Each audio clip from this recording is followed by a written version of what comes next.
কোরআন দিয়ে কথা বললে কি কথা হয়? আল্লাহ রাবী বলছেন কোরআন দিয়ে কথা বললে যেমন সত্য কথা হয়, ওই কোরআন দিয়ে বিচার করলেই কেবল ন্যায় বিচার হয়। আল্লাহর কসম করে কোরআন হাতে নিয়ে বলছি, ও নতুন হাটবাসী, এই সমাজে যারা কোরআন দিয়ে বিচার করে না ওরা সব জাহান্নামে যাওয়া লাগবে। ঠিক না বেটা? নামাজ যেমন ফরজ, রোজা যেমন ফরজ, হজ করা যেমন ফরজ, আমার আল্লাহ বলছেন ইন্নাল্লাহা ইয়া'মুরু বিল আদলি ওয়াল ইহসান, একই ভাবে ন্যায় বিচার করা যেমন ফরজ। যারা ন্যায় বিচার না করে অন্যায় বিচার করেছে, জালিমকে মাজলুম বানিয়েছে, মাজলুমকে জালিম বানিয়েছে, অন্যায় ভাবে আলেমদের হাতে হাত করা ভরিয়েছে, আল্লাহর কসম করে বলছি আল্লাহর জান্নাতের শুকরান কশিন কালে ওরা পাবে না, কশিন কালে ওরা পাবে না।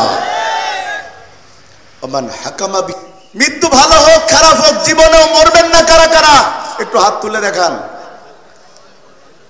চাচা বোঝে নাই রে, মরা লাগবে, মরা লাগবে। আপনি গাছতলায় থাকেন আর পাঁচতলায় থাকেন, ক্ষমতায় থাকেন আর বিরোধী দলে থাকেন, মরা। পৃথিবীর কোন শক্তি আপনাকে বাঁচিয়ে রাখতে পারবে? যদি কারোর বিদায় ঘন্টা বেজে যায়, 1 মিনিট এদিকেও যাবে না, 1 মিনিট ওদিকেও যাবে না। আমার আল্লাহ ঠিক এইভাবে কোরআনের মধ্যে বলেন, ইযা জাআজালুহুম লা ইস্তাখিরুনা সাআতাও ওয়া লা ইস্তাকদিমুন। মৃত্যু যদি কারোর চলে আসে, তাকে বাঁচাবার কোনো ক্ষমতা পৃথিবীর কারো। এলাকার বড় নেতা, মৃত্যুর বড় ভয়, তাকে যেন কেউ মেরে ফেলতে না পারে, সেই জন্য বডিগার্ড রেখেছে 40 জন। বলেন কতজন? সেই মানুষটা একদিন মারা যেয়ে 4 পা 4 দিকে দিয়ে চিৎপটাং হয়ে পড়ে আছে। বড় খারাপ মানুষ ছিল, তার মৃত্যুতে দুষ্টু পোলা পাইনে পোস্ট দিয়েছে, একটা উইকেটের পতন হইছে। কথা কয় না কা? কিছু মানুষ মারা গেলে মানুষ খুশি হয়, ইন্না লিল্লাহর বদলে আলহামদুলিল্লাহ বলে। লোকটা মারা গিয়েছে, 40 জন বডিগার্ড পাশ দিয়ে দাঁড়িয়ে আছে। ওই লোকটার আত্মীয় স্বজনরা বলল, তোদের মতো বডিগার্ড থাকতে বল্টু মরল কেমনে? ওরা বলল, আমরা তো বডির গার্ড ছিলাম, বডি তো ঠিকই আছে, একটা লোম পর্যন্ত পড়তে দেই নাই, কিন্তু রুহের তো কোনো গার্ড হয় না। যার রুহ সে নিয়ে গেছে, আল্লাহর কসম আমরা টেরও পাই নাই। তার মানে বোঝা গেল বডির গার্ড হয়, রুহের কোনো গার্ড হয় না। সুতরাং সুম্মা ইলাইনা তুরজাউন, মানুষকে আল্লাহর কাছে ফিরে যাওয়াই, জোরে বলেন, আল্লাহর কাছে ফিরে যাওয়াই লাগবে। সে যদি লোহার কোনো ঘরের মধ্যে নিজেকে আবদ্ধ করে ফেলে, গ্লাসের কোনো ঘরে নিজেকে আবদ্ধ করে ফেলে, সেখানে মনে হয় আজরাইল মালাকাল মাউত ঢুকতে পারবে না। পারবে? পারবে। আকাশ দিয়ে প্লেন যায়, যশোর এয়ারপোর্ট দিয়ে আওয়াজ আপনারা শুনতে পান না মাঝে মধ্যে? আকাশ দিয়ে প্লেন যায়, ওই প্লেনে উঠে যদি নতুন হাটের কোনো মানুষ মনে করে আকাশের ঠান্ডা বাতাস কেমন লাগে, এই বাতাসটা খাওয়ার জন্য একটু জানালা খুলে দেই, খুলতে দেবে? কথা কয় না, খুলতে দেবে? খুলতে তো দিবেই না। যদি কিনা খুলতে যায়, ওকে ধরে টুস করে ফেলে দেবে। কথা বলছেন না কেন? টুস করে ফেলে দিবে। বন্ধুগণ আমার, কারণ প্লেন তো বেনাপোল যশোরের লোকাল বাস নয় যে জানালা খুলে বাতাস খাবেন, এটা তো কোনো লোকাল বাস নয়। আল্লাহর বান্দারা খুব মন দিয়া বুঝেন, খুব মন দিয়া বুঝেন। তাইলে আমরা নিশ্চিত হলাম প্লেনের মধ্যে কোনো বাতাস ঢুকে, যদি প্লেনের মধ্যে কোনো বাতাস ঢুকতো তাহলে প্লেনটা ক্র্যাশ হয়ে যেত। নিশ্চিত হলাম প্লেনে বাতাস ঢুকে না। ওই প্লেনের মধ্যে কোটি কোটি কোটি কোটি টাকার মালিক, শত কোটি টাকার মালিক আব্দুল আজিজ সাহেব বিজনেস ক্লাসে উঠে বসলেন, 1 গ্লাস লেমন জুস পান করলেন। কিছুক্ষণ পরে লোকটার কোনো নড়াচড়া নাই। মানুষেরা যায়া তার দিকে তাকায় বলল, ঘুমাচ্ছে নাকি মারা গেছে? মানুষেরা কয় শরীরের কোনো স্পন্দন নাই, মনে হয় মারা গিয়েছে। নাকের কাছে আঙ্গুল নিয়ে দেখা গেল মারা গিয়েছে। ও নতুন হাটবাসী, আপনাদের কাছে আমার প্রশ্ন, যেই প্লেনের মধ্যে সামান্য বাতাস ঢুকতে পারে না, ওই প্লেনের মধ্যে পৃথিবীর চাইতে দেহের দিক দিয়ে বড় মালাকাল মাউত ঢুকলো কেমনে? তার মানে বোঝা যায় মানুষ যেখানেই থাক তারে মরা পৃথিবীতে কেউ স্থায়ী হয় না, হোক না সে ফেরাউন কিংবা নমরুদ, কেউ ভবে চিরকাল রয় না। ফেরাউন শেষ তক ছিল না, মৃত্যু তাকেও ছেড়ে দিল না, হোক না সে মহারাজা আর মহাবীর, কাউকে সে অবকাশ দেয় না। ঠিক না ঠিক? তবে আমরা মানুষ বড় কঠিন। যদি কোনো মানুষ জানে নিশ্চিত কাল তার মরা লাগবে, আর যদি আজ রাতে 10 লাখ টাকা ছেড়ে দেওয়ার সুযোগ থাকে, ও বলবে আগে ছেড়ে দেবো তারপর মরবো। আপনারা যদিও কোনো কারণে জুটে আমার আল্লাহ কয় ওর কালেমা আল্লাহর দরবারে পৌঁছায় না। আপনারা ফেরাউনের নাম শুনেছেন? ফেরাউন, ফেরাউনকে চিনেন? চিনেন না? ওরে চেহারায় না চেনেন, নামে তো চেনেন। নামে চিনেন না? এই সাতক্ষীরা শহরে ওয়াজ করতেছি, আবু জেহেলের কাফের হওয়ার বৈশিষ্ট্য বলছি। এক চাচা খেপে গেছে। তো চাচা খেপলেন কেন? আপনি আমারে বলছেন। বললাম চাচা আপনার নাম কি আবু জেহেল? বলতেছে তওবা তওবা না, তা আবু জেহেল আপনার নাম না, তা আপনি খেপলেন কেন? পাশ থেকে আর একজন বলে চাচা যা চরিত্র, নামে না মিললেও কামে তো মিলে। কথা কয় না? এ সময় যে আবু জেহেল নামে নাই, ফেরাউন নামে কেউ নাই, কিন্তু চরিত্র দেখলে বুঝবেন নামে না মিললেও কামে মেলে। বরং কিছু কিছু ফেরাউন পিছনের ফেরাউনকে হার মানিয়ে দিয়েছে। বন্ধুগণ আমার, ফেরাউন সিদ্ধান্ত নিয়েছে মুসা আলাইহিস সালাতু ওয়াস সালামকে হত্যা করবে।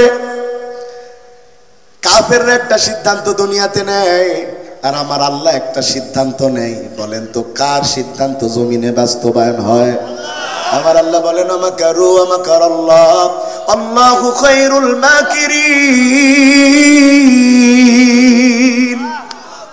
ওরা ষড়যন্ত্র করে, আল্লাহ ষড়যন্ত্রের জবাব দেয়, কারটা বিজয় লাভ করে। ফেরাউন মুসা আলাইহিস সালাতু ওয়াস সালামকে হত্যা করবে। মুসা আলাইহিস সালাতু ওয়াস সালাম তার লোকজন নিয়ে রওনা দিয়েছে হিজরতের জন্য। হিজরতের জন্য রওনা দিয়েছে। লোহিত সাগরের পাড়ে তারা হাজির হয়ে গেছে। এখন নদী পার হবে কেমনে?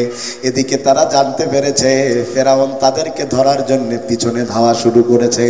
মুসা আলাইহিস সালাতু ওয়াস সালামের বংশের লোকেরা বড় অধৈর্য ছিল আমাদের মতো। আমাদের একটু কিছু হলি বলো মাথায় কাজ করে না। যদি পরপর দুবার জ্বর হয় তাহলে আল্লাহ খালি আমারই চোখই দেখে। কথা কয় না কা? যদি কোনো বছর একটু বৃষ্টি বেশি হয় বলবে আল্লাহ তো আর কোনো কাম নাই। বলে বলে না? বলে অনেক মুসলমান বলে। অধৈর্য, অধৈর্য। এদেশের মানুষ জুলুম সহ্য করে বছরের পর বছর। কথা কয় না? আর মাজলুমদের দিন আসলে কয় ভালো নাই, আগেই ভালো ছিলাম। কি বলেন আপনারা? ঠিক আছে ভাইয়েরা আমার, খুব মন দিয়া শুনেন। মুসার নবীর গোষ্ঠীর লোকের সাথে আমাদের বড় মিল। আমরাও সামনে আগাই দিয়া পিছন দিয়া দৌড় মারি। কথা কয় না? সামনে আগাই দিয়া পিছন দিয়ে মানে নেতা তুমি আগিয়ে চলো, আমরা পেছন তো দৌড় মারলাম বিপদে পড়লে। বন্ধুগান খুব মন দিয়া বুঝেন, খুব মন দিয়া বুঝেন। মুসা আলাইহিস সালাতু ওয়াস সালামের লোকেরা বলল মুসা তুমি তো আমাদের ডেকে এনে বিপদে ফেললে। আগে আমরা ফেরাউনের গোলামি করতাম, তাও তো আমাদের মরা লাগে নাই, এখন তো আমাদের মরা লাগবে। কিন্তু মূর্খ উম্মতেরা বোঝে নাই গোলামির মরণের চাইতে শহীদি মরণের দাম অনেক বেশি। বোঝা দরকার। 100 বছর বেড়ার মতো বেঁচে থাকার মতো কোনো লাভ নাই, সিংহের মতো 1 ঘন্টা বাঁচতে চাই। কথা ঠিক? আমরা গোলামি চাই না, আমরা আজাদি চাই। আর এই বাংলাদেশের মানুষদের কখনো গোলাম বানিয়ে রাখা যায় না। 71-এ প্রমাণ দিয়েছে, 52-তে প্রমাণ দিয়েছে, বারবার প্রমাণ দিয়েছে আমরা জীবন দিতে রাজি, গোলামি করতে রাজি নই। আজকে পার্শ্ববর্তী দেশ যে অ্যাকশন নিচ্ছে এই দেশকে দখল করে গোলাম বানাবে। শুনে রাখো, আগে কি করেছো আমি জানি না, এখন যদি বাংলাদেশের দিকে চোখ তুলে তাকাও 18 কোটি জনগণ এক হাতে হাত থেকে দাঁড়িয়ে যাবে, কারণ বাবার ক্ষমতা নেই বাংলাদেশের দিকে চোখ তুলে তাকাতে পারে। يا نفس إن لم تظفري لا تجزعي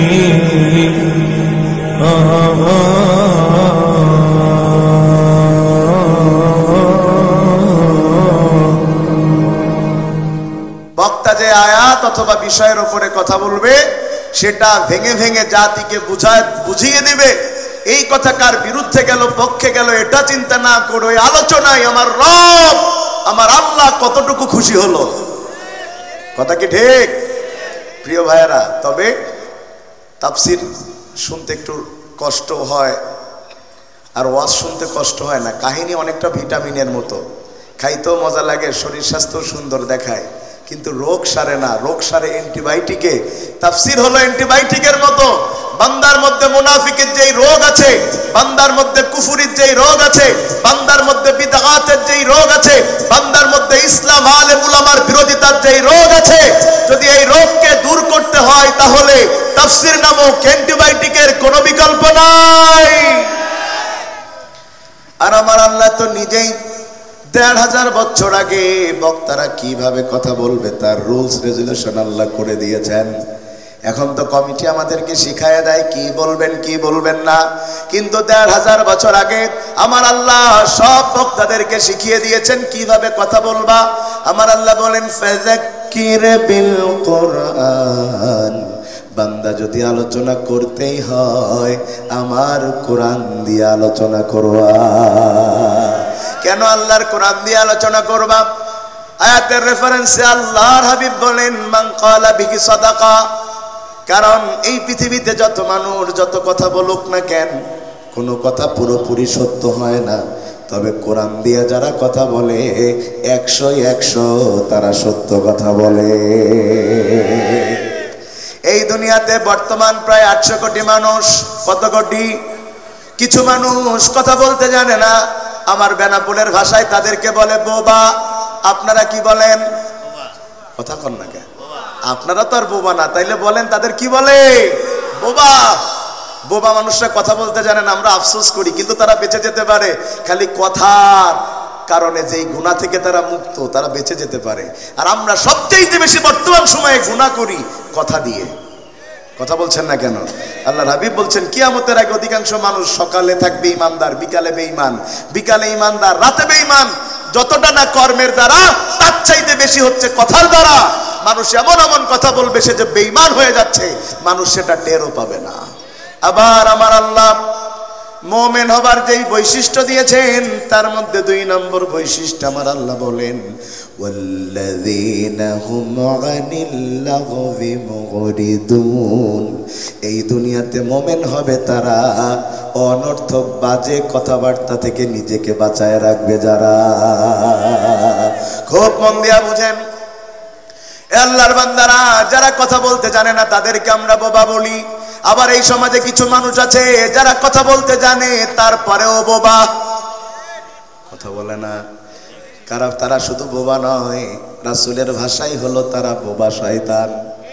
চাকরি চলে যেতে পারে, দাওয়াত কমে যেতে পারে, এই জন্য কত মানুষ মুনাফিকি করে চলেছে বিগত বছরগুলো। হক কথা বন্ধ করে দিয়েছে, মসজিদগুলোতে বলে নাই। আইনুদ্দিন আল আজাদ কি সুন্দর করে তাদের সম্পর্কে বলেন, কি হবে আলেম হয়ে ইমাম সেজে মসজিদেতে, যদি পারো সত্য কথা উচ্চ স্বরে না বলিতে।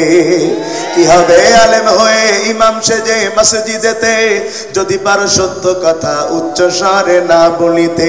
চাকরির ভয় করো যদি ছেড়ে দাও ওই না গদি, চাকরির ভয় করো যদি ছেড়ে দাও ওই না গদি।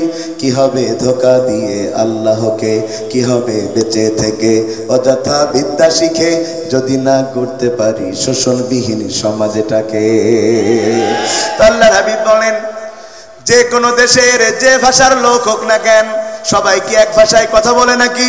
কেউ বাংলা, কেউ ইংরেজি, কেউ আরবি, কেউ হিন্দি, কেউ উর্দু, কেউ ফার্সি, কেউ মালাই, কেউ চাইনিজে কথা বলে। আল্লাহর হাবিব বলছেন এই হাজারো কোটি মানুষের মধ্যে তারাই কেবল সত্য কথা বলে যারা আল্লাহর কোরআন দিয়া কথা বলে। এরপরে আল্লাহর হাবিব কথা এখানে শেষ করলেন না। ২ নম্বর আল্লাহর হাবিব বলেন ওমান হাকামা বিহি আদালা। কোরআন দিয়ে কথা বললে যেমন সত্য কথা হয়, ও আল্লাহর বান্দারা, কোরআন দিয়ে কথা বললে কি কথা হয়? আল্লাহ রাবী বলছেন কোরআন দিয়ে কথা বললে যেমন সত্য কথা হয়, ওই কোরআন দিয়ে বিচার করলেই কেবল ন্যায় বিচার হয়। আল্লাহর কসম করে কোরআন হাতে নিয়ে বলছি, ও নতুন হাটবাসী, এই সমাজে যারা কোরআন দিয়ে বিচার করে না ওরা সব জাহান্নামে যাওয়া লাগবে। ঠিক না বেটা? নামাজ যেমন ফরজ, রোজা যেমন ফরজ, হজ করা যেমন ফরজ, আমার আল্লাহ বলছেন ইন্নাল্লাহা ইয়া'মুরু বিল আদলি ওয়াল ইহসান, একই ভাবে ন্যায় বিচার করা যেমন ফরজ। যারা ন্যায় বিচার না করে অন্যায় বিচার করেছে, জালিমকে মাজলুম বানিয়েছে, মাজলুমকে জালিম বানিয়েছে, অন্যায় ভাবে আলেমদের হাতে হাত করা ভরিয়েছে, আল্লাহর কসম করে বলছি আল্লাহর জান্নাতের শুকরান কশিন কালে ওরা পাবে না, কশিন কালে ওরা পাবে না। ওমান হাকামা, আলোচনার বিষয় কি? পিছনের ভাইরা কি জেতা আছেন না মরি গেছেন? আছেন আছেন, বলেন ভালো মৃত্যু লাভের উপায় কি? আর আলোচনার বিষয় কি? ভালো মৃত্যু লাভের উপায়। মৃত্যু ভালো হোক খারাপ হোক, জীবনেও মরবেন না কারা কারা একটু হাত তুলে দেখান। চাচা বোঝে নাই রে, মরা লাগবে, মরা লাগবে। আপনি গাছতলায় থাকেন আর পাঁচতলায় থাকেন, ক্ষমতায় থাকেন আর বিরোধী দলে থাকেন, মরা। পৃথিবীর কোন শক্তি আপনাকে বাঁচিয়ে রাখতে পারবে? যদি কারোর বিদায় ঘন্টা বেজে যায়, 1 মিনিট এদিকেও যাবে না, 1 মিনিট ওদিকেও যাবে না। আমার আল্লাহ ঠিক এইভাবে কোরআনের মধ্যে বলেন, ইযা জাআজালুহুম লা ইস্তাখিরুনা সাআতাও ওয়া লা ইস্তাকদিমুন। মৃত্যু যদি কারোর চলে আসে, তাকে বাঁচাবার কোনো ক্ষমতা পৃথিবীর কারো। এলাকার বড় নেতা, মৃত্যুর বড় ভয়, তাকে যেন কেউ মেরে ফেলতে না পারে, সেই জন্য বডিগার্ড রেখেছে 40 জন। বলেন কতজন? সেই মানুষটা একদিন মারা যেয়ে 4 পা 4 দিকে দিয়ে চিৎপটাং হয়ে পড়ে আছে। বড় খারাপ মানুষ ছিল, তার মৃত্যুতে দুষ্টু পোলা পাইনে পোস্ট দিয়েছে, একটা উইকেটের পতন হয়েছে। কথা কয় না কা? কিছু মানুষ মারা গেলে মানুষ খুশি হয়, ইন্না লিল্লাহর বদলে আলহামদুলিল্লাহ বলে। লোকটা মারা গিয়েছে, 40 জন বডিগার্ড পাশ দিয়ে দাঁড়িয়ে আছে। ওই লোকটার আত্মীয় স্বজনরা বলল, তোদের মতো বডিগার্ড থাকতে বল্টু মরল কেমনে? ওরা বলল, আমরা তো বডির গার্ড ছিলাম, বডি তো ঠিকই আছে, একটা লোম পর্যন্ত পড়তে দেই নাই, কিন্তু রুহের তো কোনো গার্ড হয় না। যার রুহ সে নিয়ে গেছে, আল্লাহর কসম আমরা টেরও পাই নাই। তার মানে বোঝা গেল বডির গার্ড হয়, রুহের কোনো গার্ড হয় না। সুতরাং সুম্মা ইলাইনা তুরজাউন, মানুষকে আল্লাহর কাছে ফিরে যাওয়াই, জোরে বলেন আল্লাহর কাছে ফিরে যাওয়াই লাগবে। সে যদি লোহার কোনো ঘরের মধ্যে নিজেকে আবদ্ধ করে ফেলে, গ্লাসের কোনো ঘরে নিজেকে আবদ্ধ করে ফেলে, সেখানে মনে হয় আজরাইল মালাকাল মাউত ঢুকতে পারবে না। পারবে? পারবে। আকাশ দিয়ে প্লেন যায়, যশোর এয়ারপোর্ট দিয়ে আওয়াজ আপনারা শুনতে পান না মাঝে মধ্যে? আকাশ দিয়ে প্লেন যায়, ওই প্লেনে উঠে যদি নতুন হাটের কোনো মানুষ মনে করে আকাশের ঠান্ডা বাতাস কেমন লাগে, এই বাতাসটা খাওয়ার জন্য একটু জানালা খুলে দেই, খুলতে দেবে? কথা কয় না, খুলতে দেবে? খুলতে তো দিবেই না। যদি কিনা খুলতে যায়, ওকে ধরে টুস করে ফেলে দেবে। কথা বলছেন না কেন? টুস করে ফেলে দিবে। বন্ধুগণ আমার, কারণ প্লেন তো বেনাপোল যশোরের লোকাল বাস নয় যে জানালা খুলে বাতাস খাবেন, এটা তো কোনো লোকাল বাস নয়। আল্লাহর বান্দারা খুব মন দিয়া বুঝেন, খুব মন দিয়া বুঝেন।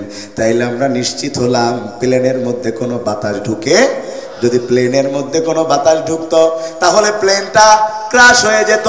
নিশ্চিত হলাম প্লেনে বাতাস ঢুকে না। ওই প্লেনের মধ্যে কোটি কোটি কোটি কোটি টাকার মালিক, শত কোটি টাকার মালিক আব্দুল আজিজ সাহেব বিজনেস ক্লাসে উঠে বসলেন, 1 গ্লাস লেমন জুস পান করলেন। কিছুক্ষণ পরে লোকটার কোনো নড়াচড়া নাই। মানুষেরা যায়া তার দিকে তাকায় বলল, ঘুমাচ্ছে নাকি মারা গেছে? মানুষেরা কয় শরীরের কোনো স্পন্দন নাই, মনে হয় মারা গিয়েছে। নাকের কাছে আঙ্গুল নিয়ে দেখা গেল মারা গিয়েছে। ও নতুন হাটবাসী, আপনাদের কাছে আমার প্রশ্ন, যেই প্লেনের মধ্যে সামান্য বাতাস ঢুকতে পারে না, ওই প্লেনের মধ্যে পৃথিবীর চাইতে দেহের দিক দিয়ে বড় মালাকাল মউত ঢুকলো কেমনে? তার মানে বোঝা যায় মানুষ যেখানেই থাক তারে মরা পৃথিবীতে কে স্থায়ী হয় না, হোক না সে ফেরাউন কিংবা নমরুদ, কেউ হবে চিরকাল রয় না। ফেরাউন শেষ তক ছিল না, মৃত্যু তাকেও ছেড়ে দিল না, হোক না সে মহারাজা আর মহাবীর, কাউকে সে অবকাশ দেয় না। ঠিক না ঠিক? তবে আমরা মানুষ বড় কঠিন। যদি কোনো মানুষ জানে নিশ্চিত কাল তার মরা লাগবে, আর যদি আজ রাতে 10 লাখ টাকা ছেড়ে দেওয়ার সুযোগ থাকে, ও বলবে আগে ছেড়ে দেবো তারপর মরব। আপনারা ঠিকঠাক বলছেন, আমার অজবোধে আপনারা বুঝতেছেন না। কথা কি ঠিক? যদি কেউ নিশ্চিত জানে যে আগামীকাল তার মরা লাগবে, আর আজকে রাতে যদি 10 লাখ টাকা মেরে দেওয়ার চান্স পায়, ও টাকা মারবে না? ও চিন্তা করবে আমি ভোগ করতে পারি আর না পারি, আমার ছেলে মেয়ে তো খাইতে পারবে। কথা ঠিক না ভাই? ঠিক। আইনুদ্দিন আল আজাদ এদের সম্পর্কে চমৎকার বলছে, আরে মানুষ দুনিয়ার পিছে, কি জবাব দিবি রে তুই আল্লাহর কাছে? রাতে দিনে দৌড়া দৌড়ি, বিশ্রামের সুযোগটা নাই, নামাজ রোজা দূরের কথা, আল্লাহর নামটাও মুখে নাই। হালাল হারাম না মানিয়া করছো টাকা কামাই, এত টাকা রাখবা কোথায়? কাপড়ের তো পকেট নাই। টাকা পয়সা লইয়া কি কেউ কবরে গেছে? টাকা পয়সা লইয়া কি কেউ কবরে গেছে? কি জবাব দিবি রে তুই আল্লাহর কাছে? আরে মানুষ দুনিয়ার পিছে, কি জবাব দিবি রে তুই আল্লাহর কাছে? ঠিক না ভাই? ঠিক। তাইলে আমরা আবারও নিশ্চিত হলাম আমাদের মরা, যেহেতু মরা লাগবে, তাহলে ভালো মরণ চাই না খারাপ মরণ চাই? আওয়াজ হয় নাই, হাত তুলে বলেন কি মরণ চাই? আরো জোরে বলেন কি মরণ চাই?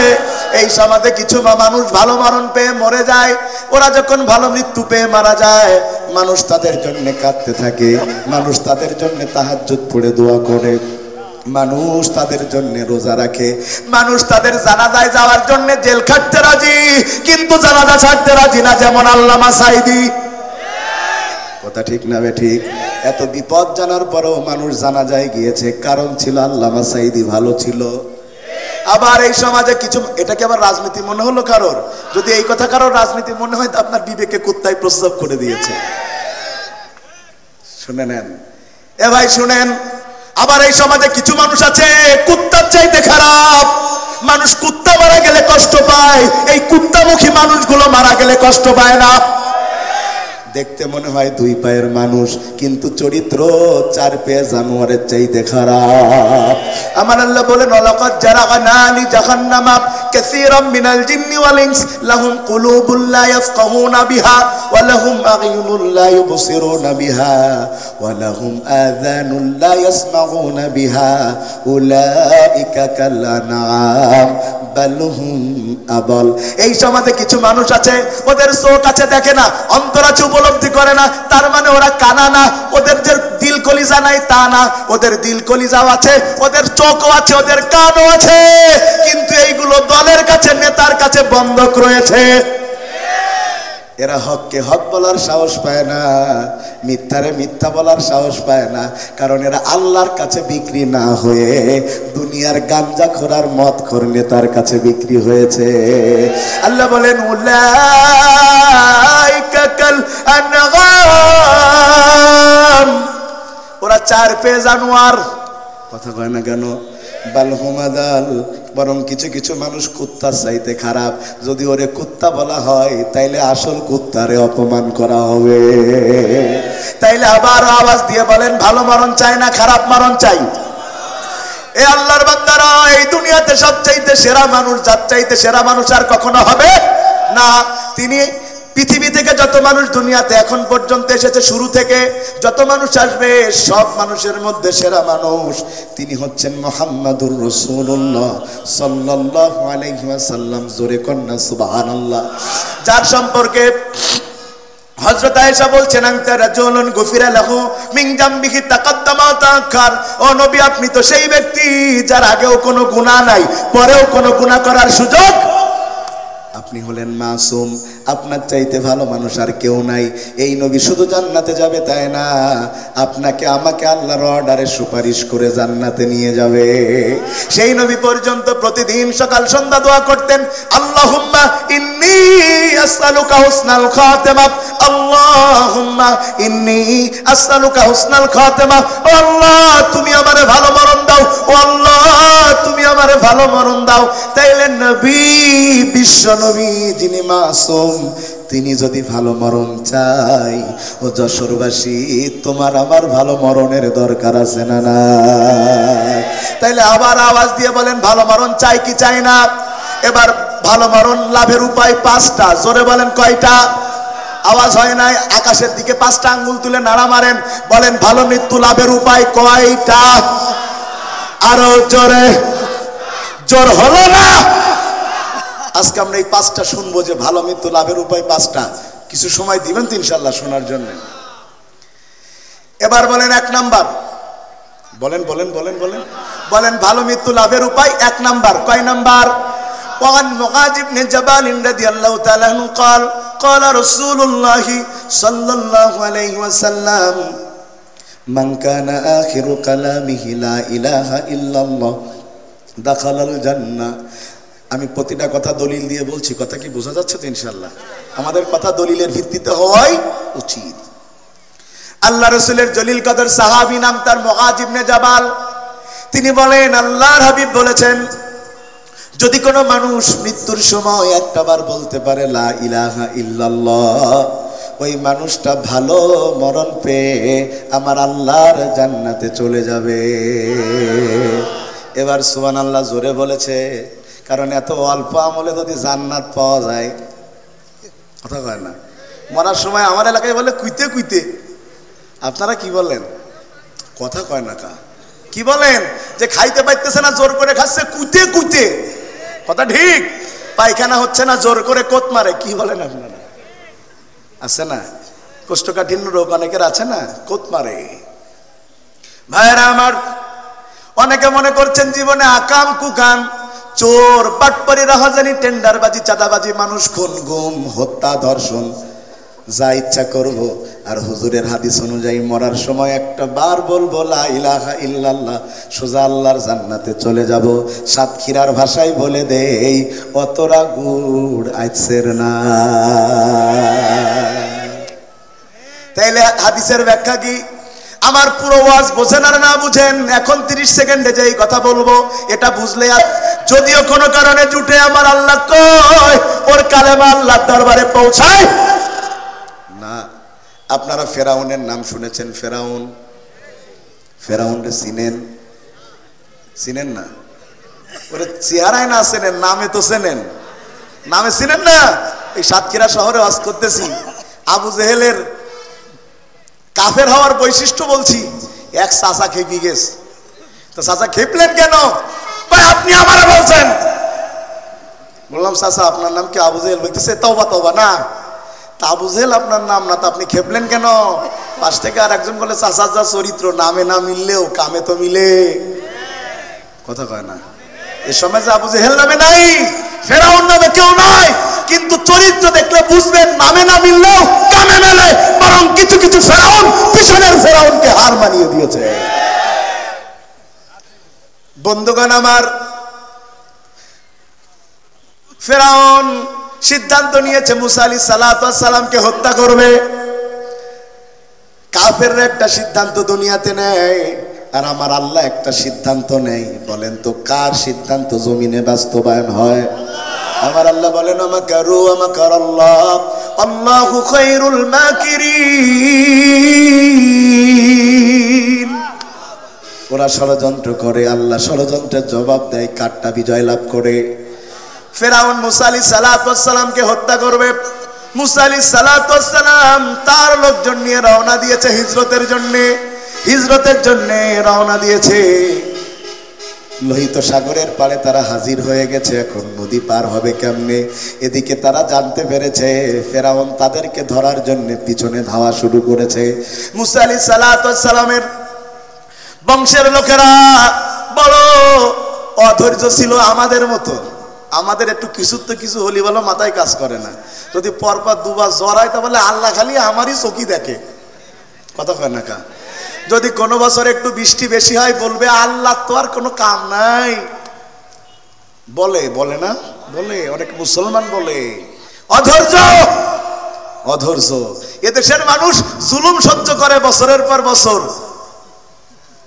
কথা কয় না। আর মাজলুমদের দিন আসলে কয় ভালো নাই, আগেই ভালো ছিলাম, কি বলেন আপনারা? ঠিক আছে ভাইয়েরা আমার, খুব মন দিয়া শুনেন। মুসা নবীর গোষ্ঠীর লোকের সাথে আমাদের বড় মিল। আমরাও সামনে আগাই দিয়া পিছন দিয়া দৌড় মারি, কথা কয় না। সামনে আগাই দিয়া পিছন দিয়ে তো মানে নেতা তুমি আগিয়ে চলো, আমরা পেছন তো দৌড় মারলাম বিপদে পড়লে।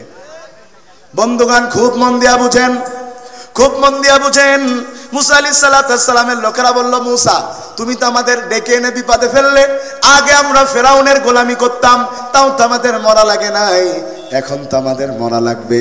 কিন্তু মূর্খ উম্মতেরা বোঝে নাই গোলামির মরণের চাইতে শহীদি মরণের দাম অনেক বেশি। বোঝা দরকার। 100 বছর বেড়ার মতো বেঁচে থাকার মতো কোনো লাভ নাই, সিংহের মতো 1 ঘন্টা বাঁচতে চাই, কথা ঠিক। আমরা গোলামি চাই না, আমরা আজাদি চাই। আর এই বাংলাদেশের মানুষদের কখনো গোলাম বানিয়ে রাখা যায় না। 71-এ প্রমাণ দিয়েছে, 52-তে প্রমাণ দিয়েছে, বারবার প্রমাণ দিয়েছে আমরা জীবন দিতে রাজি, গোলামি করতে রাজি নই। আজকে পার্শ্ববর্তী দেশ যে অ্যাকশন নিচ্ছে এই দেশকে দখল করে গোলাম বানাবে। শুনে রাখো, আগে কি করেছো আমি জানি না, এখন যদি বাংলাদেশের দিকে চোখ তুলে তাকাও 18 কোটি জনগণ এক হাতে হাত থেকে দাঁড়িয়ে যাবে, কারণ বাবার ক্ষমতা নেই বাংলাদেশের দিকে চোখ তুলে তাকাতে পারে, কারণ এটা আগের বাংলাদেশ নয়। ভাই কষ্ট পাচ্ছেন? মুসা আলাইহিস সালামের লোকেরা বলল, যাই করো তাই করো, নদী পার হওয়ার ব্যবস্থা করো। আল্লাহ কয় চিন্তার দরকার নেই, হাতে লাঠি আছে, আঘাত কর। কাহিনী বলা উদ্দেশ্য না, যেটা বলতে চাচ্ছি এখনই বুঝবেন। আঘাত করলেন, 12টা রাস্তা হয়ে গেল। সুবহানাল্লাহ কয় না কা? কয়টা রাস্তা হলো? 12টা রাস্তা হয়ে গিয়েছে। তবে ব্রিজের মতো হয় নাই, বরং সাগরের নিচ দিয়ে রাস্তা হয়েছে, শুকনা হয়ে গেছে। আর পানিগুলা পাহাড়ের মতো হয়ে চারপাশে দাঁড়িয়ে গেছে। মুসা আলাইহিস সালাতু ওয়াস সালাম তার লোকজন নিয়ে পাহাড়ের মতো পানির দুই পাশ দিয়া পানি, নিচ দিয়ে রাস্তা বের হয়ে গেছে।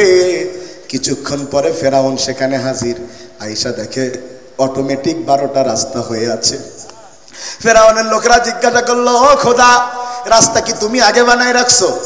ফেরাউন যদিও বানাই নাই, কিন্তু ফেরাউনের স্বভাব ছিল যা করতো ক্রেডিট নিজের ঘাড়ে নিত। আমি করেছি সব আমি। তো কি হয়েছে? কয় আমি বানাইছি। তাইলে ভয় কেন? চলেন নেমে পড়েছে। কিছুক্ষণ পরে যখন পানি উতলায় পাতলায় চারিদিক থেকে পড়েছে, ফেরাউন এখন একবার সুবানি খায়, আর ফেরাউন একবার মরার কথা বুঝতে পেরেছে, নিশ্চিত মরা লাগবে। ফেরাউন যখন নিশ্চিত হয়ে গেছে আমার মৃত্যু আজকে এখানেই, তখন ফেরাউন কি বলেছে? আমার আল্লাহ বলেন, হাত্তা ইযা আদরাকাহুল গরাকু ক্বালা আমানতু আন্নাহু লা ইলাহা ইল্লাল্লাযী আমানাত বিহি বানু ইসরাঈল ওয়া আনা মিনাল মুসলিমিন। ফেরাউন তখন বলতেছে, আল্লাহ আমি তোমার পরে ঈমান আনলাম, আমি সেই আল্লাহর পরে ঈমান আনলাম যে আল্লাহর পরে বনী ইসরাঈলরা ঈমান এনেছে, আর আমি একজন মুসলমান। কত বড় ফেরাউন! সারা বছর হুজুর পিটায় কয় আমি মুসলমান। ফেরাউন তো 1-2 দিন হুজুর পিটায়নি। এক মুসা আলাইহিস সালাতু ওয়াস সালামের জন্ম ঠেকানোর জন্য 25,000 পুত্র সন্তানকে হত্যা করেছে। তারপরেও সে বলে মুসলমান। যুগে যুগে ফেরাউনের চরিত্রের যারা হুজুর পিটায়াও মুসলমান দাবি করে তারা। বন্ধুগণ আমার, ফেরাউন যখন এই কথা বলেছে, আমার আল্লাহ কয় আলান, এখন কেন? এখন যে তুমি বেকা হয়ে সোজা হয়ে গেছো, আর কিছু করার নাই, যখন নিশ্চিত বুঝতে পেরেছো, তখন বলতেছ আমি ঈমান আনলাম। অথচ আমি আল্লাহ তাআলা বলে দিচ্ছি তোমার চরিত্র কেমন ছিল। ওয়াকাদ আসাইতা ক্বাবলু ওয়া কুনতা মিনাল মুফসিদিন। অথচ তুমি তো নিজেরে মুসলমান দাবি করছো, তুমি এমন চরিত্রের, তুমি কোরআনও পড়ো, আলেমও মারো। তুমি এই সমাজের মধ্যে যত সন্ত্রাসবাদ, যত জঙ্গিবাদ, সব তোমার বানানো। আল্লাহ কয় এমন মানুষ মুসলমান হতে পারে না যে সকাল শুরু করে কোরআন দিয়া আর রাতের বেলা জেল ভরে ফেলে আলেমদের ফাঁসি দিয়া। ভালো করে বুঝেন আল্লাহর বান্দারা। তাইলে আমরা বুঝলাম এই দুনিয়াতে কেবলমাত্র তারাই মৃত্যুর সময় লা ইলাহা ইল্লাল্লাহ বলে মরতে পারবে যাদের জীবন ইসলাম দিয়া চলবে। কথা কোন ঠিক না বে ঠিক? এই অঞ্চলে জানাজা হয় কি হয় না? জানাজার সালাত কয় তাকবীরে? কথা কয় না কা? কিছু দোয়া দুরুদ পড়া লাগে তো নাকি? অধিকাংশ তো পড়ে না, মুখ বন্ধ করে একতে দেয় তো ভেজাল ইমাম, পারে না তো পড়বে কি? ওটা আপনি মারা গেলেও যারা চালাবে ওরাও তো আরো পারবে না। কথা কয় না কা? তা চতুর্থ তাকবীরে আমরা একটা দোয়া পড়ি, দেখেন তো মিলে কিনা। আল্লাহুম্মা গফিরলি হাইয়িনা ওয়া মাইয়িতিনা ওয়া শাহিদিনা ওয়া গায়বিনা ওয়া সগীরিনা ওয়া কাবীরিনা ওয়া যাকারিনা ওয়া উনসানা। আল্লাহুম্মা মান আহইয়াইতাহু মিন্না ফাআহইহি আলাল ইসলাম ওয়া মান তাওয়াফাইতাহু মিন্না ফাতাওয়াফাহু আলাল ঈমান। অর্থ তো বুঝেন নাই। দোয়ায় অনেকে পারে না, তো অর্থ পারবে কি? অনেকে দোয়া জানে, অর্থ জানে না, হুজুরও তো জানে না। শামিন হামজা ভাই ওয়াজ করলেন যে এক হুজুর নাকি 24 বছর ধরে ইমামতি করে আর একই দোয়া করে, রব্বি হাবলি মিনাস সলিহিন। এক যুবকের একটু মনে কিউরিসিটি জাগলো যে একই দোয়া হুজুর করে, অর্থটা কি? হুজুরকে জিজ্ঞাসা, হুজুর কয় আমি তো খালি দোয়া জানি, অর্থ জানি না। ও বেটা চলে গেছে থানার ইমামের কাছে, যায় কয় এই দোয়াটা আমার হুজুর করে, কি অর্থ? হুজুর কয় যে আমার নেক সন্তান দান করো আল্লাহ। সে আবার আগের হুজুরের কাছে রিটার্ন এসে বলে, হুজুর আপনার ছেলে মেয়ে কটা? কয় 14টা। কয় দোয়া না বুঝে, দোয়া যদি আরো 24 বছর চলে আরো 14টা হয়ে যাবে। ফুটবল টিম একটা আপনার বাড়িতেই হয়ে যাবে, বাড়িতে, আর বাইরের তার কোনো প্লেয়ার লাগবে না। কি বলেন আপনারা? তাহলে অর্থ কি বোঝা লাগবে? কি বলি আমরা শেষের অংশে? আল্লাহুম্মা মান আহইয়াইতাহু মিন্না ফাহিহি আলাল ইসলাম। ও আল্লাহ, যদি আমাদের বাঁচায় রাখো তাইলে আমাদেরকে ইসলামের উপরে বাঁচায় রাখো, আর যদি মরণ আমাদেরকে দিবা অবশ্যই তাহলে ঈমানের উপরে মরণ দিও। তাইলে বোঝা গেল জীবন যদি ইসলাম দিয়ে না চলে, মরার সময় কালেমা জুটে। এবার বলেন ইসলাম মানা লাগবে? আরে আওয়াজ হয় নাই, জোরে বলেন লাগবে। ইসলাম মানবেন 133, ইসলাম মানবেন 100। এরা আওয়াজ কানে আসে না, জোরে বলেন 100, আরো জোরে বলেন 100, 100, 100। আপনি আমল করতে পারেন নাই ভিন্ন কথা, কিন্তু ইসলামের কোন বিধান নিয়ে আপনি প্রশ্ন তুলতে পারবেন? যেমন আপনি জিহাদ করতে পারেন নাই ভিন্ন কথা, কিন্তু জিহাদকে যদি আপনি জঙ্গিবাদ বলেন, আল্লাহর কসম আপনারে বেঈমান হয়ে মরা লাগবে। আপনি দাড়ি রাখতে পারেন নাই ভিন্ন কথা, কিন্তু দাড়িওয়ালাদের যদি জঙ্গি মনে করেন, 5 ওয়াক্ত নামাজ পড়লেও আপনার বেঈমান হয়ে মরা লাগবে। বন্ধুগণ আমার, ইসলাম 100, 100 না মানলে কি সমস্যা একটা উদাহরণ দিলে বুঝতে পারবেন। ধরে নেন এটা একটা নাস্তার প্লেট। কি এর প্লেট? কথা কন না কা? সত্যি সত্যি না বাজানো কইেন না যে হুজুর মিথ্যে কথা কয়। আমাদের হুজুরদের এখন খুব বিপদ, ওয়াজ করা আরো বিপদ। কত হিসাব করে ওয়াজ করতে হয় আমাদের। হুজুর ওয়াজ করতে গেছে, যায় ওয়াজ করতে করতে আলেমের মর্যাদা বলতে বলতে হুজুর বলে ফেলেছে, যদি কোনো এলাকার কবরস্থানে একটা আলেম দাফন হয় তাইলে তাদের কবরের আযাব মাপ। ওয়াজ শেষে সবাই হুজুরের বেঁধে রেখেছে। হুজুর বলছে আমার বেঁধে রাখলেন কেন? বলছে হুজুর আপনি যেই ফজিলতের ওয়াজ করেছেন, যদি কোনো কবরস্থানে একটা আলেমের মাটি দেয়া যায় সবার গুনাহ মাপ। এখন আমাদের গ্রামে তো কোনো হুজুর নেই, আপনার মেরে কবর দেওয়ার সিদ্ধান্ত নিছি। শুনতেছেন কথা? যাতে আমাদের গুনাহ মাপ হয়। এখন তাহলে বলেন ওয়াজ কি চিন্তা করে করা লাগবে? বন্ধুগণ আমার, ধরে নেন আমি আপনার বাড়ি মেহমান হয়ে গিয়েছে, আপনার ইচ্ছা আমি আলেম মানুষ, আমারে নাস্তা করাবেন। আপনার চিন্তা আমারে 100 প্রকার নাস্তা দিবেন। কত প্রকার? আপনি 100 প্রকার নাস্তা ম্যানেজ করতে পারলেন না, 99টা ম্যানেজ করার পরে আর কোনোভাবে আর 100 নম্বর আইটেম খুঁজেই পাচ্ছেন না, কিন্তু আপনার শখ কত রকম খাওয়াবেন। হঠাৎ করে দেখলেন আপনার 2 মাসের বাচ্চা, যারা আপনি বড় ভালোবাসেন, সেই বাচ্চা হঠাৎ করে পায়খানা করেছে।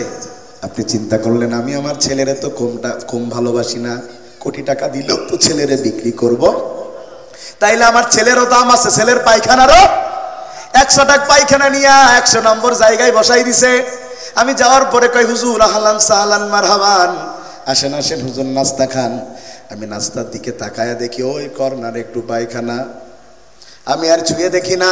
লোকটা আমারে বারবার কয় হুজুর খান না কেন? আমি কইলাম আমি যে খাবো, ওই কর্নারে কেন পায়খানা দিয়েছো? সে এবার আমারে কয় হুজুর 100টার মধ্যে একটা পায়খানা, 99টা তো ভালো, তাহলে বাকি 99টা খান। আমি বললাম যেই প্লেটে পায়খানা থাকে বাকি 99টা নাস্তারও মর্যাদা নষ্ট হয়ে যায়। কোনো জ্ঞানবান রুচিসম্মত মানুষ পায়খানার প্লেটের নাস্তা গ্রহণ করতে পারে? আপনি আল্লাহর দরবারে যাবেন, আমলের প্লেট সাজিয়েছেন, নামাজ রোজা হজ যাকাত, নামাজ রোজা হজ যাকাত তাসবিহ তাহলিল, এমন কোন আমল নাই। 99টা সাজিয়েছেন, 100 নম্বরে আপনি যে আমল নিয়ে উঠেছেন সেটা হলো আপনি আল্লাহর আইন বাদ দিয়া মানুষের আইন বাস্তবায়নের আন্দোলন করেছেন। ইসলামের নেতা বাদ দিয়া গাঞ্জাটি নেতা ধরেছেন। এই আল্লাহর আইন বাদ দিয়া মানুষের আইন, মানুষের তৈরি করা আইন মানুষের পায়খানার চাইতে খারাপ। এই আমলকে নিয়ে আল্লাহর দরবারে যাবে যারা, এই পায়খানা নামক আমলের কারণে বাকি 99টা আমল বাতিল হয়ে জান্নাত থেকে জাহান্নামে যাবে তারা। আমার আল্লাহ ঠিক এইভাবে বলেন, وَمَن يَبْتَغِي غَيْرَ الْإِسْلَامِ دِينًا فَلَن يُقْبَلَ مِنْهُ وَهُوَ فِي الْآخِرَةِ مِنَ الْخَاسِرِينَ। আমার আল্লাহ বলেন, যদি কোনো মানুষ ইসলামকে বাদ দিয়ে মানুষের তৈরি করা কোনো মতবাদ প্রতিষ্ঠার আন্দোলন করে, এ সমাজে বোধহয় করে না, শতকরা 80% মানুষ আল্লাহর জমিনে আল্লাহর দিন কায়েম করা বাদ দিয়া দুনিয়ার ক্ষমতার রাজনীতি করে। অথচ মানুষের বোঝা উচিত, মানুষের জানা উচিত নাজাতের একটাই পথ, সেটা হলো আল্লাহর জমিনে আল্লাহর দিন বাস্তবায়নের আন্দোলন। কথা ঠিক? খুব মন দিয়া বুঝেন, ইসলাম ছাড়া অন্যটা মানবে যারা, তাদের কোনো আমল আল্লাহর দরবারে কবুল। এরপরে আল্লাহ বলেন, আলিয়াউমা আকমালতু লাকুম দীনাকুম ওয়া আতমামতু আলাইকুম নি'মাতি ওয়া রাদিতু লাকুমুল ইসলাম দীনা। সুবহানাল্লাহ বলেন। আল্লাহ বলছেন আমি দিনকে পরিপূর্ণ করে দিয়েছি, দিনের মধ্যে কোনো কম নাই। এই কথা বলে এবার আল্লাহ বলছেন, ইয়া আইয়ুহাল্লাযীনা আমানু দুখুলু ফিস সিলমি কাফা। সুতরাং ইমানদার ইসলামে কম প্রবেশ করলে হবে না, পুরোটাই প্রবেশ করা। তাইলে 1 নম্বর পয়েন্ট আমরা কি জানলাম? 1 নম্বর পয়েন্ট আমরা জানলাম, মৃত্যুর সময় যারা লা ইলাহা ইল্লাল্লাহ বলবে তারা আল্লাহর জান্নাতে যাবে। আর লা ইলাহা ইল্লাল্লাহ বলতে পারার শর্ত হচ্ছে জীবন চালাতে হবে ইসলাম দিয়া। ভালো মৃত্যু লাভের উপায় 2 নাম্বার। বলেন কয় নাম্বার? ভালো মৃত্যু লাভের উপায় 2 নাম্বার। এই দুনিয়াতে ভালো মৃত্যু পেয়ে আল্লাহর জান্নাতে যাবে তারা, আল্লাহর জমিনে আল্লাহর দিন কায়েমের আন্দোলন করতে যে মৃত্যু বরণ করে কবরে যাবে যারা, শহীদ হয়ে আল্লাহর জান্নাতে প্রবেশ করবে তারা। শহীদ যারা, তাদের ভালো মৃত্যু এমন। আমার আল্লাহ বলেন, শহীদরা শুধু মরে না তাই জান্নাতে যায় না, তার মানে যদি কেউ আল্লাহর রাস্তায় শহীদ হয় বিনা হিসাবে সে আল্লাহর জান্নাতে চলে যায়। জোরে কন্যা সুবহানাল্লাহ। অনেকে মনে করতে পারেন মিছিলের সামনে দাঁড়ালেই বোধহয় আমারে গুলি করে দেবে, সবার আগে আমি শহীদ হতে গেলে আল্লাহ তাআলার পক্ষ থেকে কবুলিয়াত লাগে। যারা একটু বুদ্ধিমান তারা মাঝখানে দাঁড়ায়, গুলি হয় সামনেতে করবে না পেছনতে করবে, মাঝখানে তাকে করবে না। কথা কয় না কা? তো তুমি কি মনে করেছো মিছিলে দাঁড়ালেই শহীদ হয়ে যাবা? না। ইসলামের বড় সেনাপতি নাম তার খালেদ বিন ওয়ালিদ, যাকে আল্লাহ সাইফুল্লাহ বলে ডেকেছে, এমন কোন যুদ্ধ নাই যেই যুদ্ধে সে জয়লাভ করে নাই। মানুষটা মারা যাচ্ছে বিছানায়, তখন তার কান্না, চোখ ফেটে পানি বের হচ্ছে। লোকেরা বলল, কাঁদো কেন, কি হয়েছে তোমার? বলে, আমার কি অবস্থা দেখো, প্রত্যেক যুদ্ধে আমি জয়লাভ করেছি, আমার পুরা শরীরে জিহাদের ক্ষত বিক্ষত দাগ, অথচ আমার মরণ হচ্ছে বিছানায়। তার মানে বোঝা যায় ময়দানে গেলেই শহীদ হওয়া যায় না, কবুলিয়াত লাগে কার? আমার আল্লাহ বলেন, হুয়া জাতাবাকুম ওয়া মা জাআলা আলাইকুম ফিদ্দীন মিন হারাজ। দিনের কাজ করতে গেলে কবুলিয়াত লাগে কার পক্ষ থেকে? যাকে তাকে আল্লাহ শহীদ বানায় না। হেদায়েত বড় কঠিন জিনিস। অনেককে মেরে মেরে আল্লাহর রাস্তায় নামাজে নিয়ে যায় না, আবার অনেককে ফাঁসির মঞ্চে তুলেও আল্লাহর রাস্তা থেকে সরানো যায় না। কারণ একজনের কপালে হেদায়েত আছে আর একজনের কপালে হেদায়েত। এই যে শুরুতে আমি বলেছি, মাই ইয়াহদিহিল্লাহু ফালা মুদিল্লা লাহু ওয়া মাই ইউদ্লিল ফালা হাদিয়া লা। খুব মন দিয়া বুঝেন, আমাদের অঞ্চলে পাট গাছ হয় না? পাট হয়। পাট শাক খান আপনারা? খাইতে তো মজাই লাগে, কি বলেন? যদি পাট শাকের সাথে একটু লেবু চেপে দেওয়া যায় আর শুকনো জাল ভেজে নেওয়া যায়, মনে হয় খাইতে আছে রে বাহ। তবে পুরুষ মানুষ যত না পছন্দ করে, গর্ভবতী নারী তার চাইতে পছন্দ করে। কথা বলেন।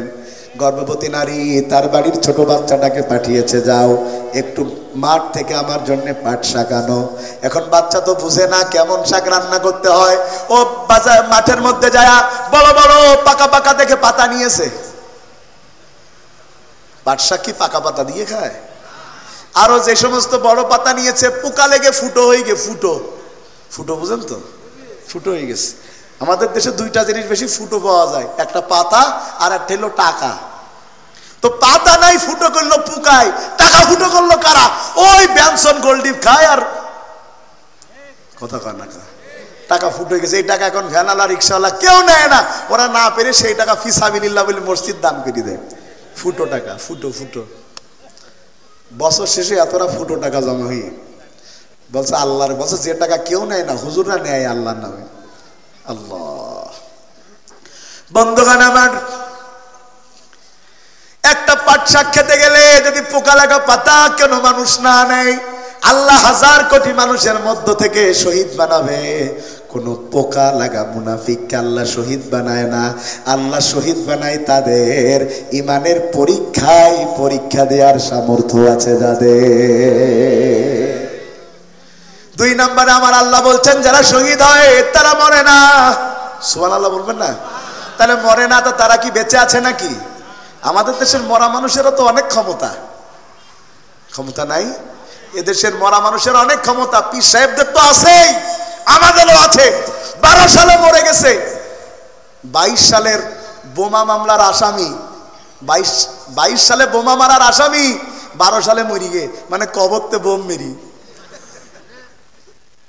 কথা ঠিক? পাস করতে গেছি বগুড়ায়, সে অনেক আগের কথা। আব্দুল বারি ভাই আমাকে দেখাচ্ছে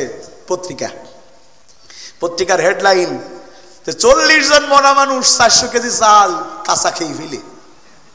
40 জন, কথা কয় না, 40 জন মরা মানুষ কি খেয়ে ফেলেছে? চাল। এ কি বিশ্বাস হয়? পরে ভিতরে ঢুকে দেখা গেল 40 জন মরা মানুষের নামে 400 কেজি চাল তুলে জীবন্ত মরারা খেয়ে ফেলি। সেদিন পত্রিকায় দেখলাম এই কদিন আগে, আরে মেম্বার ও বেঁচে আছে, তা ওর বোন নামে বিধবা ভাতার কার্ড করেছে। রাগ করতেছেন? এদেশে তো মরা মানুষ ভোটও দেয়। কত গান থাকার খাওয়া যাবে না। ভাইয়ের আমার, মন দিয়া বুঝেন, আল্লাহ বলছেন, ওয়ালা তাকুলু লিমান ইউকতালু ফি সাবিলিল্লাহি আমওয়াত বাল আহইয়াউ ওয়ালাকিন লা তাশউরুন। তো শহীদরা মরে না কেমনে? সাইয়েদ কুতুবকে শহীদ করা হয়েছে মিশরে, কিন্তু এখনো তার নাম স্বর্ণাক্ষরে লেখা আছে। ওহুদে শহীদ করা হয়েছে হামজাকে। কথা বলেন না কেন? তাদের নাম এমন ভাবে লেখা আছে, দুনিয়া যতদিন তাদের নাম ততদিন, তারা কখনো মরে না। এ দেশেও ইসলামের কারণে শহীদ করা হয়েছে যাদের, তাদের নাম লিপিবদ্ধ থাকবে যতদিন বাংলাদেশে সূর্য উঠবে। 4 নম্বরে, এই শহীদ হওয়ার পয়েন্টে 4 নাম্বার, যারা শহীদ হয় আমার আল্লাহ বলেন, আর আল্লাহ রাসূল তার ব্যাখ্যা করে বলেন, যারা শহীদ হয় আল্লাহর রাস্তায়, তোমরা তো দেখো কত কষ্ট দিয়ে তাদের মারা হয়েছে, কিন্তু আমি রাসূল বলছি তাদেরকে যখন হত্যা করা হয়, শহীদ করা হয়, পিঁপড়া কাটার যন্ত্রণাও তারা পায় না। সুবহানাল্লাহ। পিঁপড়া কাটার যন্ত্রণাও তারা পায় না। পিঁপড়া কাটার যন্ত্রণা তারা পায় না কেমনে? ব্যাখ্যা একটু লম্বা বলবো, একটু লম্বা ব্যাখ্যা। আমার সময় তো 10টা পর্যন্ত, সময় কমে আসতেছে। নারায়ে তাকবীর বলে দেবো, এখনো 3টে বাকি, ওই 3টে বলতে তো 1 ঘন্টা লাগবে। 3 নাম্বারেরটা শুনে নেন, 2 নাম্বারেরটা আগে শুনেন। 2 নম্বরের 4 নাম্বার স্টার পয়েন্ট হচ্ছে, যারা আল্লাহর রাস্তায় শহীদ হয়, আপনি দেখছেন তাদের নাক দিয়ে রক্ত বের হয়েছে, আপনি দেখছেন তাদের মৃত্যু নিশ্চিত করার জন্য রক কেটে দিয়েছে, আপনি কান্নাকাটি করছেন, কিন্তু আপনি জানেন না তাকে যখন এইভাবে রশিতে ঝুলানো হয়েছে, আমার আল্লাহ পিঁপড়া কাটার যন্ত্রণাও তাদের দেয় না। দলিল নেন, রোম সম্রাট কার্জিয়াসের বাহিনীর সাথে মুসলমানদের যুদ্ধ শুরু হয়েছে। যুদ্ধ, সেই যুদ্ধে মুসলমানদের সংখ্যা 3000, কাফেরদের সংখ্যা 1 লক্ষ। যুদ্ধ শুরু হয়েছে, 10 দিন চলে যায়, কিন্তু মুসলমানদেরকে কেউ যুদ্ধে হারাতে পারে না। বাচ্চা বলল, কি হয়েছে, কেন হারাতে পারে না? যাও যাও যাও, একটু গোয়েন্দারা যে খোঁজ খবর নিয়ে আসো, তারা কোন পদ্ধতিতে যুদ্ধ করে। গোয়েন্দারা কয়েকদিন থেকে রিপোর্ট এনে দিয়েছে, বাচ্চা তারা যেই পদ্ধতিতে যুদ্ধ করে, কিয়ামত পর্যন্ত যুদ্ধ করলেও তাদের হারানো যাবে না। সুবহানাল্লাহ। কয় কেন কেন কেন? কয় ওরা সারাটা দিন ক্ষুধা পেটে যুদ্ধ করে, আর সারা রাত যায় নামাজে তাদের আল্লাহর জন্য সেজদা দেয়। ওরা যখন যায় নামাজে সেজদা দেয়, আমার আল্লাহর রহমতে তাদের শরীরে আগের দিনের চাইতে বেশি শক্তি এসে ভর করে, তাদের পেটের ক্ষুধা চলে যায়। পরের দিন তারা যুদ্ধ করে, তাদের ইমানি শক্তি এমন, তারা অস্ত্রের জোরে যুদ্ধ করে না, তারা যুদ্ধ করে মূলত ইমানের জোরে। কথা কন ঠিক না বেঠিক? তারা যুদ্ধ করে কিসের জোরে? এই জন্য তো হাজার অত্যাচারের পরেও, হাজার নির্যাতনের পরেও ইসলামী আন্দোলনের নেতা কর্মীদেরকে ঠেকানো যায় নাই, বরং যত বাঁধ দিয়েছে তত বাঁধ ভেঙে জোয়ারের সৃষ্টি হয়েছে। শুনেন, আপনি ইসলামে যত বাদ দিবেন, বাদ দিতে পারবেন, কিন্তু যেদিন এই বাদ ভেঙে যাবে, বাদ ভেঙে যাবার কারণে এত জোরে স্রোত হবে, যারা বাদ দিয়েছে তাদের 14 গোষ্ঠীরে উড়ায়া ওপারে পাঠায়া দেবে। খুব মন দিয়া বুঝেন, খুব মন দিয়া বুঝেন। কখনো ইসলামের রাস্তায় বাদ দিতে হয়? জোরে বলেন, ইসলামের রাস্তায় বাদ দেওয়া যায় না। সাময়িক ভাবে দেওয়া গেলেও আল্লাহ যখন বাদকে একবার খুলে দেয়, 14 গোষ্ঠীকে আল্লাহ নির্বংশ করে ছেড়ে দেয়। বন্ধুগণ আমার, বাদশা বলল ওদের ইমান এত বেশি। কয় হ্যাঁ। কয় ওদের একজনের ইমান পরীক্ষা করতে চাই, ধরে নিয়ে আসো। 15-20 জন যাও। ওই 15-20 জন ডাক দিয়ে বলছে, বাদশা যদি 15-20 জন যে ধরা লাগে তাহলে তুমি যাও। তুমি যাও? বাদশা বলছে আমি যাবো মানে? বলছে হ্যাঁ, 15-20 জন পাঠাবা ধরার জন্য ওদেরকে। যদি একজন দেখে নারায়ে তাকবীর বলে, একটাও বাড়ি হিট দিয়ে পারবো না। সুবহানাল্লাহ। কয় না? বলে তাইলে কয়জন গেলে একজনকে ধরে আনা যায়? কয় 10,000 দিলে হয়, যাওয়া যায়। সুবহানাল্লাহ। কয় না? বলে একটারে যদি ধরতে 10,000 লাগে তাইলে যুদ্ধ করে লাভ কি? কিন্তু বাদশার বড় জিদ উঠেছে, কয় যে না, যা, ধরে নিয়ে আয়। ওরা 10,000 লোক রওনা দিয়েছে, কিন্তু সামনের রাস্তা দিয়ে না, ওরা পিছনের রাস্তা দিয়ে রওনা দিয়েছে। যুগে যুগে জালেম যখন হকপন্থীদের সাথে সরাসরি লড়াই করে না পারে, তখন পিছনের রাস্তা দিয়ে ষড়যন্ত্র করে তাদের দমাতে চায়। কথা ঠিক না বেঠিক? সামনের রাস্তা দিয়ে না পারলে পিছনের রাস্তায় এমন এমন অপবাদ দেয়, অপবাদ দিতে দিতে দিতে দিতে দিতে দিতে এক পর্যায়ে মানুষ বলতে থাকে, না দোষ করলি কি ধরিয়েছে, একটু দোষ মনে হয় আছে। এদেশের মানুষের তো কিছু মন থাকে না। শুনেন, জালেম যখন সামনের রাস্তায় আমাদেরকে মোকাবেলা করতে না পারে তখন পিছনের রাস্তা ধরে। এই জন্যে যারা দুনিয়াতে ইমানদার তাদের পিছনের চোখও খোলা রাখা লাগে, সামনের চোখও খোলা রাখা লাগে, যাতে তাদেরকে কেউ বেঈমান বানাতে না পারে। ভাইরা আমার, 10,000 লোক যায় হাজির হয়েছে।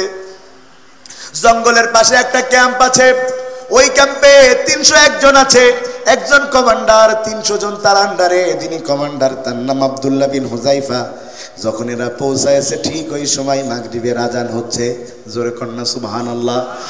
মাগরিবের আজান শোনার পরে ওরা তো এখনকার মতো তার অনলাইনের যুগ না, বাংলাদেশের কারির তেলাওয়াত ইন্দোনেশিয়ার লোক শুনবে, তখন তার অনলাইন ছিল না। অনলাইন ছিল, অনলাইন হয়েও বিপদ, না হয়েও বিপদ।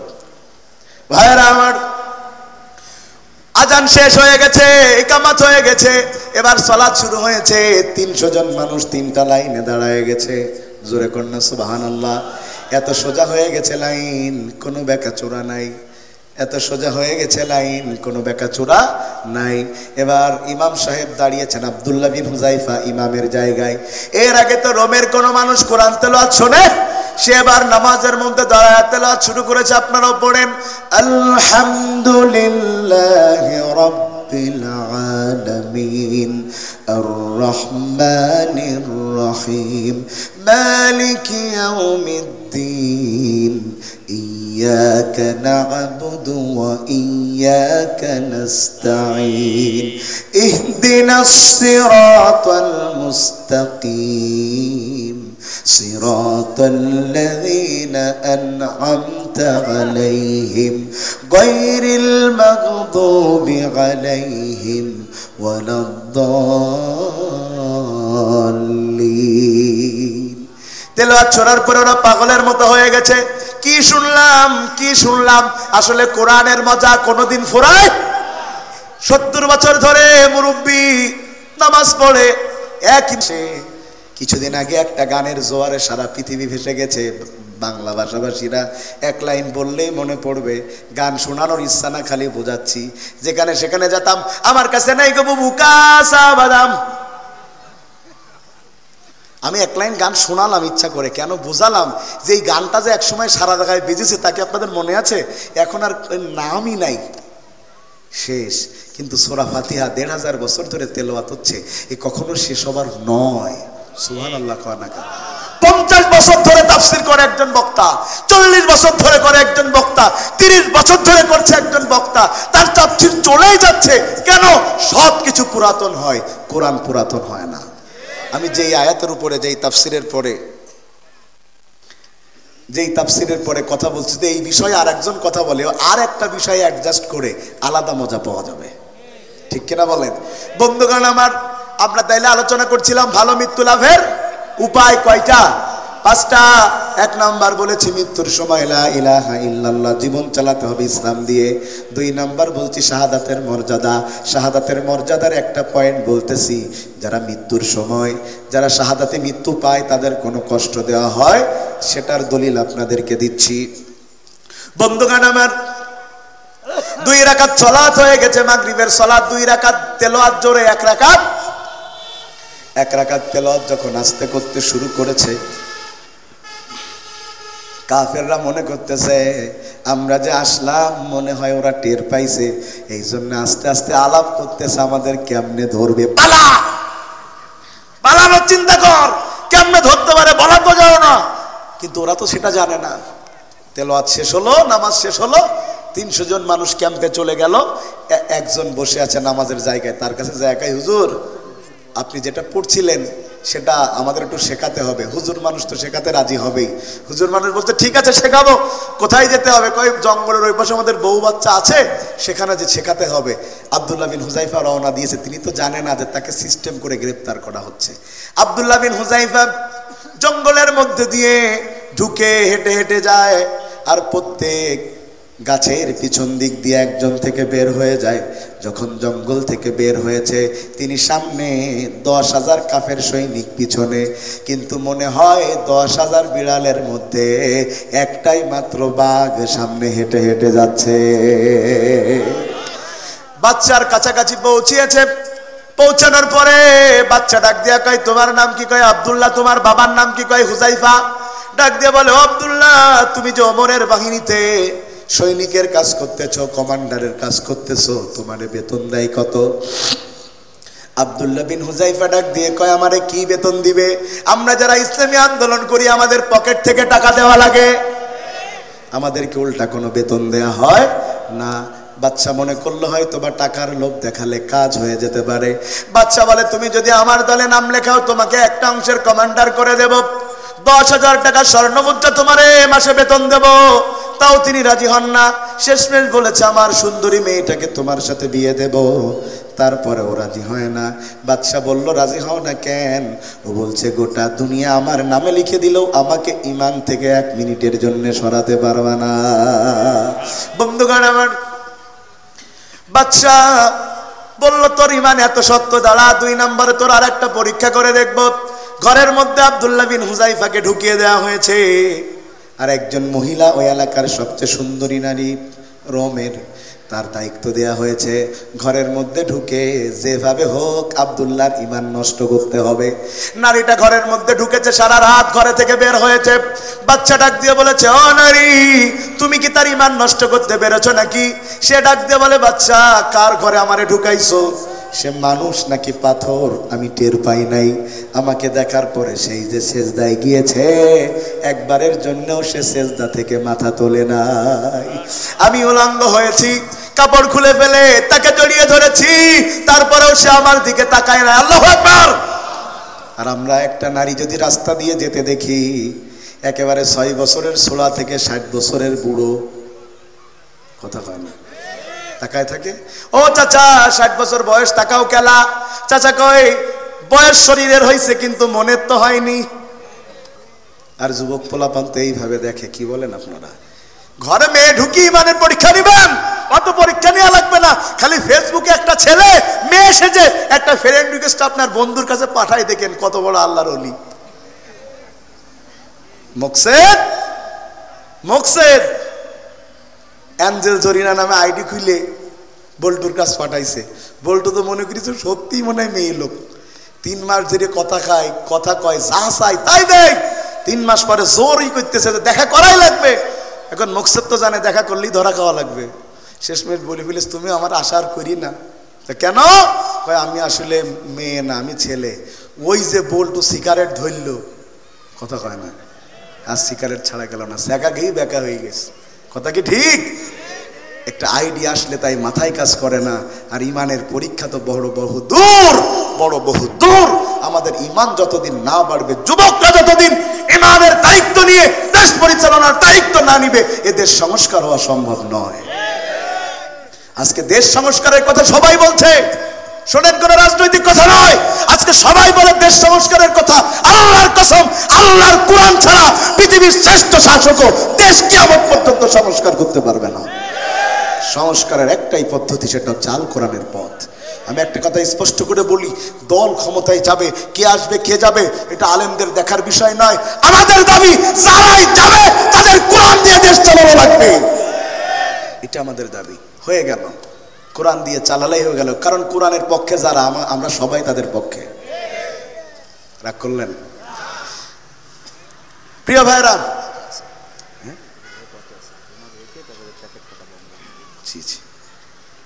আমার ভাইরা, অন্তত এই পয়েন্টটা শেষ করি। কবির ভাই প্রায় চলে এসছে, বাকি 3টার দিকে তো আর নজরই দিতে পারবো না। ভাইরা আমার, আব্দুল্লাহ বিন হুযায়ফা, তার ঈমান কোনোভাবে নষ্ট করা যায়নি। সুবহানাল্লাহ বলেন। 3 নম্বরে বাচ্চা সিদ্ধান্ত নিয়েছে, দাঁড়াও, সর্বশেষ এই পদ্ধতিতে আমি আব্দুল্লাহ বিন হুযায়ফার ঈমানকে নষ্ট করব। কি সেই পদ্ধতি? বলছে, আব্দুল্লাহ বিন হুযায়ফার সবচাইতে কাছের মানুষ কে আছে তারে খুঁজে বের করো।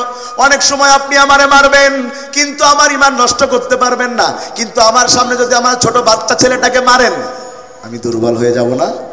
এটাকে বলে ব্ল্যাকমেইলিং। আমার ভাইয়েরা, আব্দুল্লাহর সবচাইতে কাছের মানুষকে ধরে আনা হলো। অনেকটা আমাদের দেশের বাংলা সিনেমার মতন। কি বলেন? ওই যে হারামি বলেন তো আপনারা, হারামি ভিলেন ডিপজল। কি জল? ডিপজল। আপনাদের কিরা সাকিব খানের ধরে নিছে, এনে বলছে জমি লিখে দে, ওটা লিখে দেবে না। আপনারা কিছু বলতেছেন না। এই নতুন হাট অঞ্চলে মনে হয় কারো ঘরে টিভি নেই কারো ঘরে, তা আল্লাহর ওলি, ঠিক আছে সব।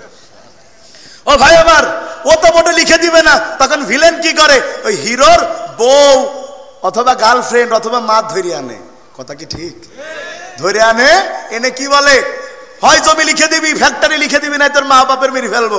তখন মা কি বলে, ডায়লগ দিয়ে, আমি মরে যাই জমি লিখে দিবি না, কথা কয় না। তারপর দেখবেন কেমনে কেমনে নায়কের সেই হাতের বান্দল খুলে যাবে, ভিলেনের সাথে সেই ঢিসুম হবে, শেষে ভিলেন হেরে যেয়ে যেই ভিলেনের গুলি করে মারতে যাবে সেই পুলিশ হাজির, হ্যান্ডস আপ, কথা কয় না কা। আমাদের দেশে সব কাজে পুলিশ লাস্টে আসে, খালি হুজুর ধরতি আগে আসে। ভাই আমার ওয়াজের যে গতি, তো আজকে 33ও দিতে পারিনি তো ভাইয়ের আমার, বুঝেন। আব্দুল্লাহ বিন হুযায়ফার বন্ধুকে ধরে আনা হয়েছে, বলছে তুমি ঈমান যদি না ছাড়ো আব্দুল্লাহ, তোমার বন্ধুকে মেরে ফেলা হবে। বন্ধু ডাক দিয়ে বলছে, আব্দুল্লাহ আমার মতো হাজারো বন্ধু যেতে পারে, কিন্তু কোনো মুমিনের ঈমান যেতে পারে না। যা আছে মোর সব নিয়ে যাও, ঈমান আমার নিও না। যা আছে মোর সব নিয়ে যাও, ঈমান আমার নিও না। বলেন আমিন। আব্দুল্লাহ বিন হুযায়ফার বন্ধু যখন এই কথা বলেছেন, এত রাগ হয়েছে বাচ্চার, বলো এই যে জ্বলন্ত চুলার উপরে টকবক করে যেই তেল ফুটতেছে, ওই তেলের মধ্যে আব্দুল্লাহ বিন হুযায়ফার বন্ধুর পা ঢুকায় দাও। যখন তেলের যন্ত্রণায়, গরম তেলের মধ্যে যন্ত্রণা পায় শুরু হবে, জ্বালা পোড়া শুরু হবে, চিৎকার করে কাঁদবে। এটা দেখে হয়তো আব্দুল্লাহ ঈমান ছেড়ে দিতে পারে, এই চিন্তা করে আব্দুল্লাহর বন্ধুর পা তেলের মধ্যে চুবানো শুরু করা হয়েছে। পা তেলের মধ্যে ঢুকে যত বেশি, আব্দুল্লাহর বন্ধুর মুখে হাসি তত বেশি। বাচ্চা বলে, কি হলো তোমার, তুমি কি মানুষ নও? কেন তোমার তেলে পোড়ার কোনো যন্ত্রণা হয় না? কেন তুমি চিল্লাও না? কেন তুমি কাঁদো না? কি হয়েছে তোমার? আব্দুল্লাহর বন্ধু ডাক দিয়ে বলে, বাচ্চারে যখন তুমি আমার পা ওই তেলের মধ্যে চুবাইয়া দিছো, শুরু করেছো, তখনই আমার আল্লাহ, আমার রব আমার সামনে জান্নাতের 8টা দরজা খুলে দিয়েছে। জান্নাতের সুঘ্রাণ আমার নাকের কাছে প্রবেশ করতে শুরু করেছে। ও বাচ্চা শোনো, এই জান্নাতের সুঘ্রাণের কারণে কোনো যন্ত্রণা আমি পাই নাই। বোঝা গেল যাদেরকে যখন শহীদ করা হয়, ওদের সামনে জান্নাতের 8টা দরজা খুলে যখন ধরা হয়, জান্নাতের নাজ নিয়ামত আর সুঘ্রাণ পাওয়ার কারণে যত কষ্ট দিয়েই তাদের শহীদ করা হোক, শাহাদাতের কোনো কষ্ট তারা পায় না। সুবহানাল্লাহ। শাহাদাতের মরণের সর্বশেষ পয়েন্ট, আমি একজন মানুষের 4টা-5টা বৈশিষ্ট্য বলবো, আপনাদের বলা লাগবে মানুষটাকে। মনে করেন কুইজ হচ্ছে সাধারণ জ্ঞান, সবাই প্রস্তুত আছেন? একজন মানুষের কয়টা বৈশিষ্ট্য বলবো? প্রথম বৈশিষ্ট্য হলো মানুষটা আল্লাহ রাসূলের সাহাবী। সুবহানাল্লাহ বলেন। রাসূলের সাহাবীর মর্যাদা কম না বেশি? আল্লাহ বলেন, রাদিয়াল্লাহু আনহুম ওয়া রাদওয়ান, যালিকা লিমান খাশিয়া রাব্বা। সাহাবী তারা যাদের পরে আমি খুশি, যারা আমি আল্লাহর পরে খুশি। সুবহানাল্লাহ। সাহাবী তারা গোটা দুনিয়ার বর্তমানের সব মানুষের আমল এক জায়গায় করলে একটা সাহাবীর সমান হবে। ওই মানুষটার 2 নম্বর লক্ষ্য হচ্ছে, মানুষটা খালি রাসূলের সাহাবী না, ওই মানুষটা হচ্ছে রাসূলের আপন শ্বশুর। রাসূলের আপন, জোরে বলেন, রাসূলের আপন শ্বশুর। 3 নম্বরে তিনি শুধু রাসূলের আপন শ্বশুর নন, এই দুনিয়াতে যারা খেলাফতের দিক يا نفس إن لم تظفري لا تجزعي